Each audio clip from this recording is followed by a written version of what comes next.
দিতে পারি একটা শর্তে। অনেক ভালোই আছে, প্যান্টের পকেটে ছিল, সাবধানে রাখবা। কি গো, তোমার একটুখানি নজর নাই কোনো কিছুতে? তুমি কবে মানে খেয়াল খুশি কাজ করলে হইবে? তুমি কবে সাবধান হবা? তোবা তোবা। হ্যাঁ, প্যান্টের পকেটে কাচতে গেলাম, টাকা কড়ি সব ভিজা গেল। ওইভাবে কেউ টাকা রাখে? তোমার কবে জ্ঞান আসতে লাগবে? শুনো, ওটা লোকের টাকা। শুনো, আচ্ছা এইভাবে টাকা ভেজে আমরা দেই, ওটা লোকের আর টাকা। এরকম করে রাখবা না তো? না, রাখবো না। ঠিক আছে, তাহলে শোনো, দিতে পারি একটা শর্তে। আমার ওই সারাদিন কসমেটিক্স এর দাদাটা আসবে, তুমি ওই সব টাকা রিটার্ন নাও, আমাকে শুধু 200 টাকা দেবা। ওই বিকেল বেলা আসবে, দিয়ে দেবো।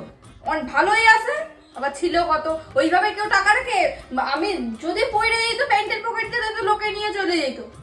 ও শোনা, তুই আমাকে দিয়ে টাকাটা দে। দাও 200 টাকা আচ্ছা, দাও, আমি দেবো ওখানে তোমাকে। এখন দাও, আমি তোমাকে এখনই টাকা দিয়ে দিচ্ছি। আর এবার দিয়ে সাবধানে কাজ করবা, পাগল বোঝে না।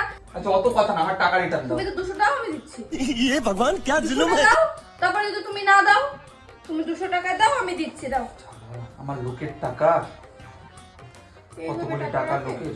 এই তো, থ্যাংক ইউ। এনো টাকা নাও, প্যান্টের পকেটে ছিল, সাবধানে রাখবা, এইভাবে রাখবা না। টাকা আর এবার দিয়ে সাবধানে রাখবা, এই টাকাটা পড়ে গেলে লোকে নিয়ে নিত, বাচ্চা ছেলে বোঝে না।